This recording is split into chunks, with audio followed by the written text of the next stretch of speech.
Hello, hello. Welcome to the Kinks and Beatles Daily Deep Dive number 241.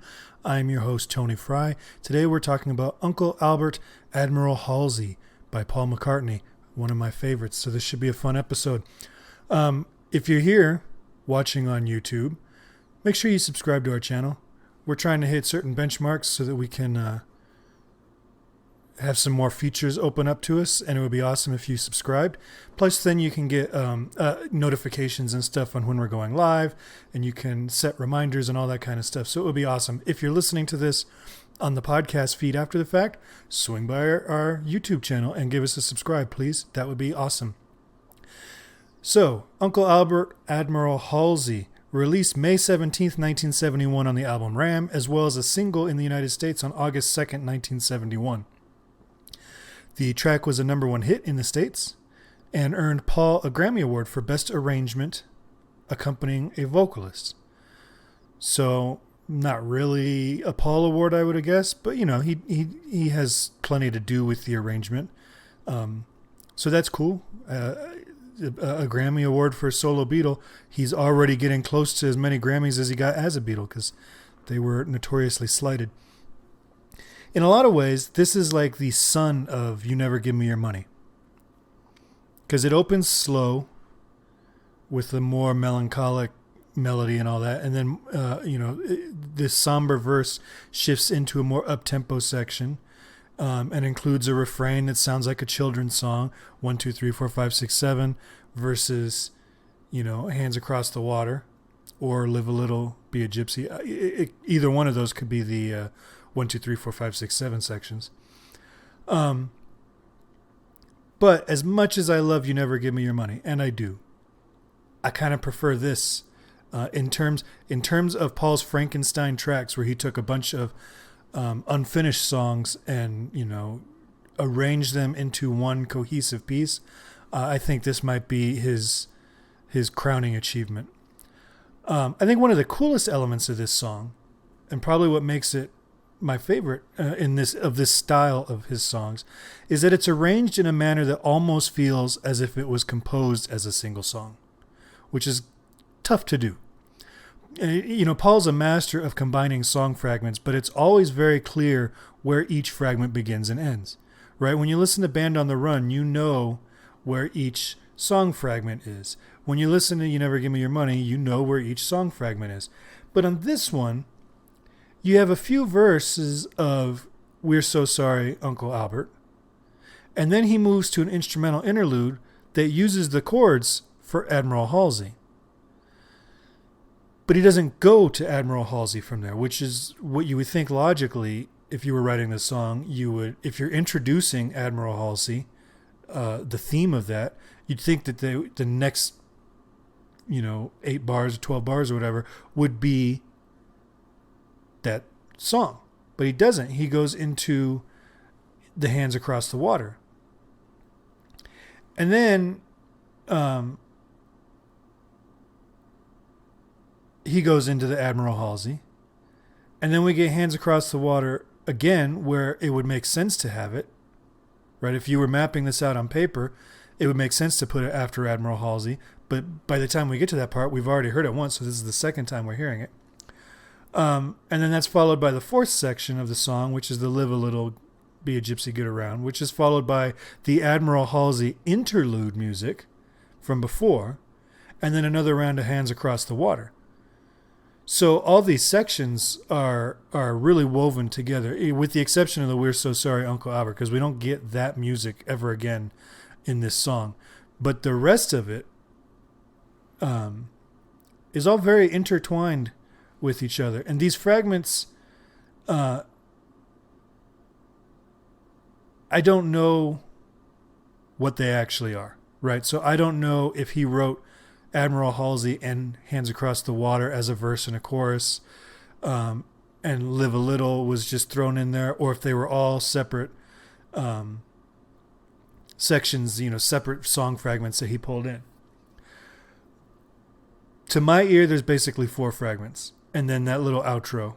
And if you told me that the whole of Uncle Albert was a fragment, which makes sense, and that the whole of the Admiral Halsey section was written as a single song and that there were only 2 songs combined for this, I'd believe you, based only on how well they are blended on this track.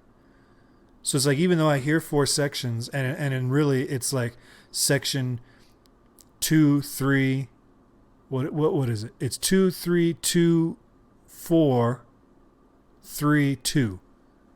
That would be how those sections line up. If Paul was to say either way, I would totally believe him. Another thing that makes all of these pieces work so well together comes from their chord sequences, because Paul never drifts too far from the key of C on this track. He opens in A minor, which is the harmonic minor to C, so getting from A minor to C is not an issue. It's a very easy pivots to get to that.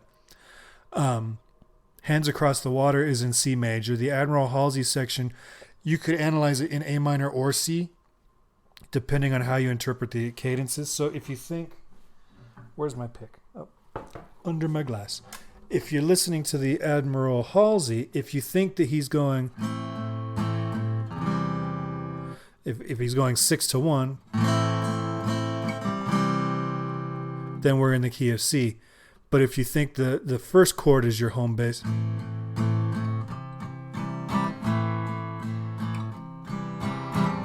so it all depends on where you analyze that. But you could do it either way, and the chords work out in A minor or C, because he's just using A minor, C, and E minor. So, like I said, he never drifts far in that respect. Everything, and then the outro is just a straight C groove. There's plenty of borrowed chords, but the entire track is pretty grounded in one area of the keyboard, right? Because we're not using any black keys if we're doing A minor to C. And there are black keys, obviously, because he's using borrowed chords. There's a D major in the second bar of the song. But what I'm saying is that all of them are very connected. So if they were written separately, he either just happened to write them all on keys that makes them even more interchangeable, or he rearranged the chords into new keys so they would all match. But it sounds great. So you've got the We're So Sorry.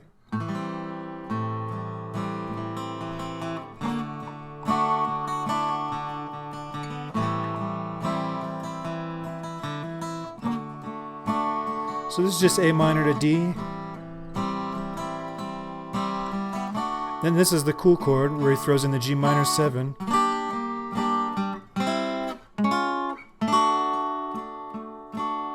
So that G minor 7, that's the hook of that first verse.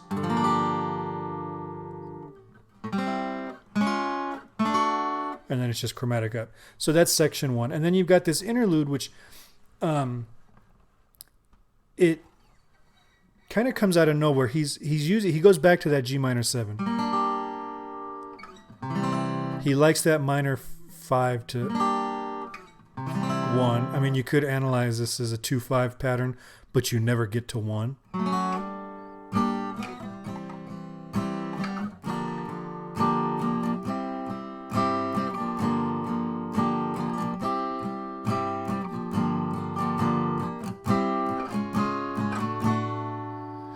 So in that section, he's quoting material from section 1, but he's only using a short little snippet of it. He's taking those 2 bars basically and repeating them. So even though the material is borrowed from another section, he's rearranging it and altering it in a way that it kind of becomes new material, right? Because the whole interlude is grounded on that G minor 7 chord when the song opened on an A minor 7 chord. So that's cool. And then you get the Hands Across the Water. Now we're in C major.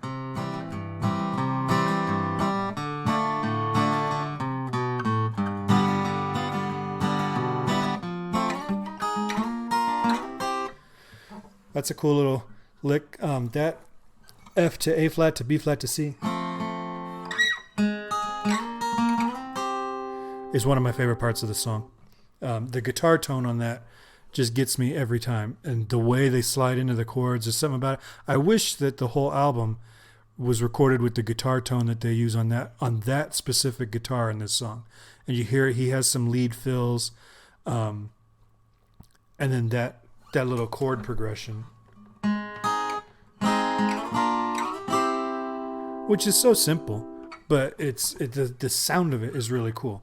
And then from there, we get the Admiral Halsey. So from Hands Across the Water, we go to A minor again.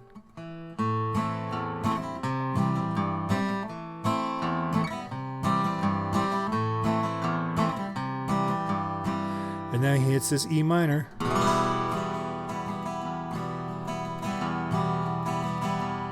And then back to C major.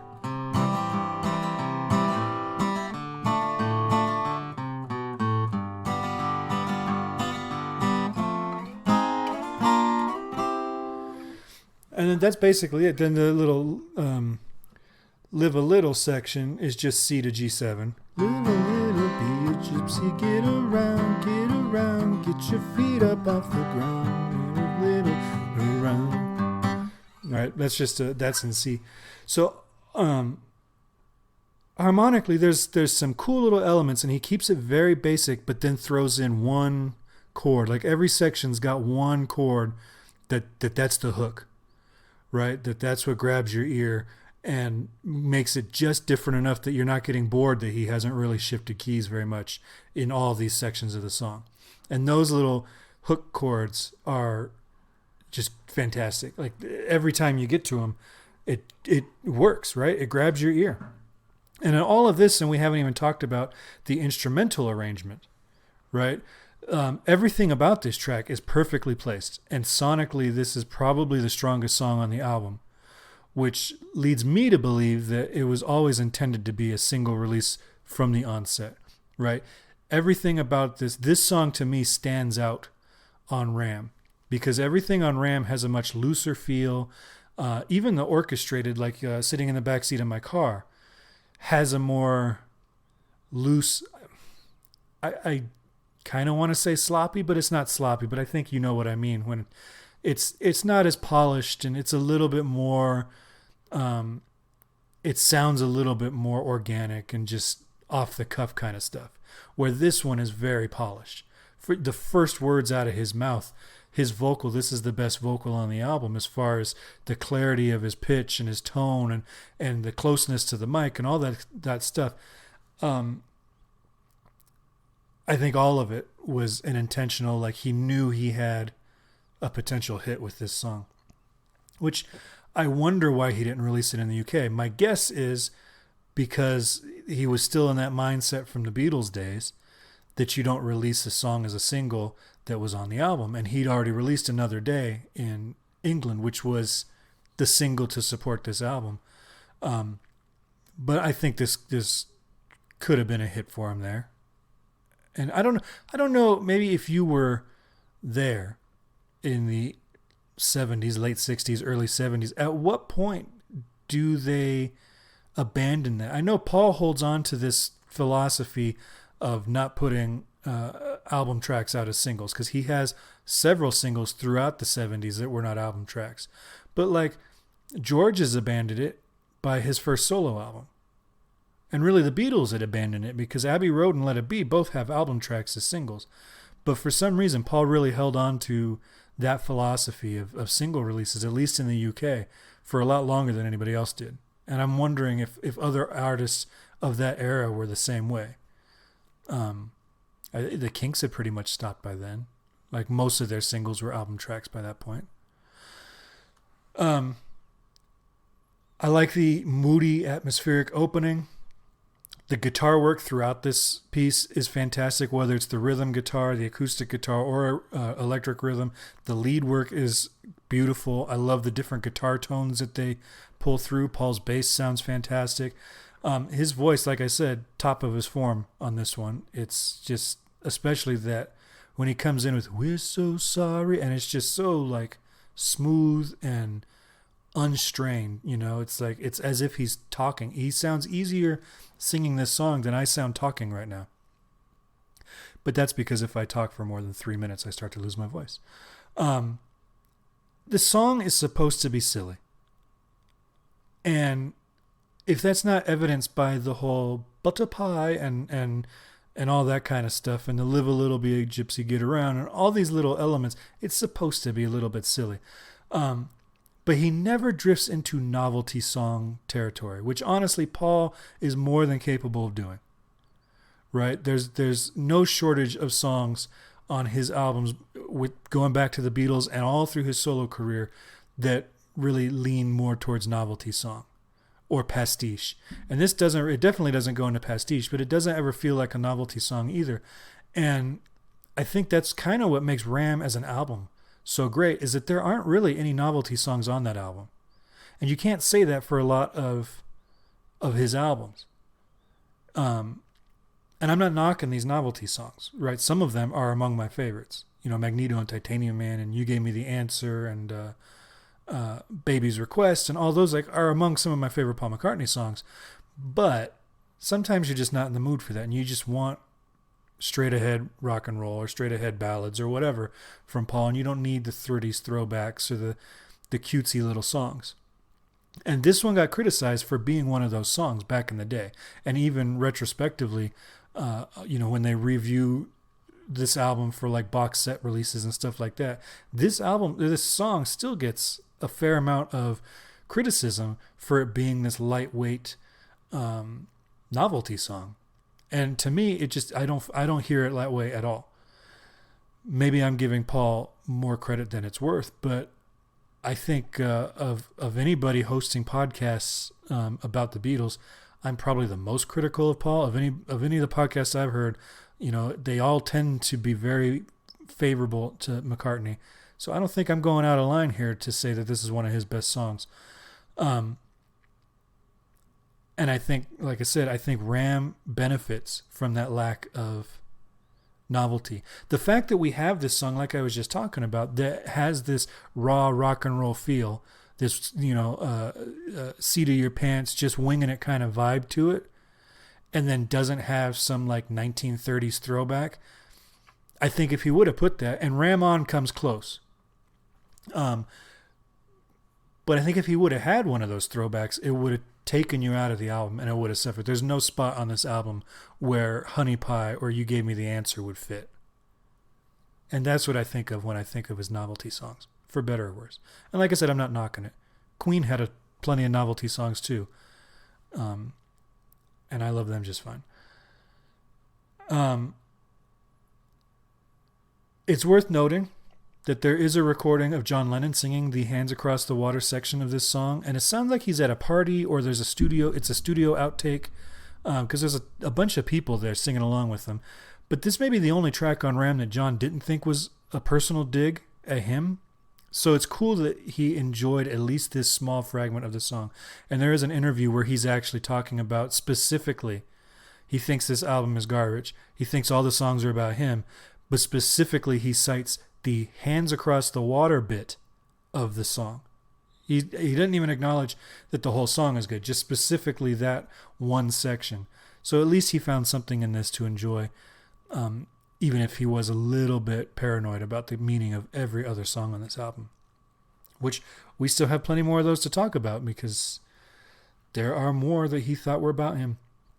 What are your thoughts on this tune? You can let me know by giving me a call at 925-494-1739 or emailing me at kinksandbeats@herohabit.com. And of course, follow us on all the social medias that you want.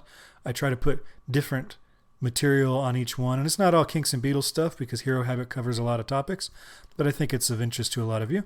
So you can find us on Instagram, Facebook, Twitter, our subreddit, our TikTok page, and of course this YouTube channel, which I would really appreciate if you were to, I always do that, hit that button right there and subscribe to us. All right, I will see you all tomorrow. We're doing 2 episodes tomorrow because I missed a day this week. So I hope you'll join me for both. Have a great day. Take care of yourself and stay safe.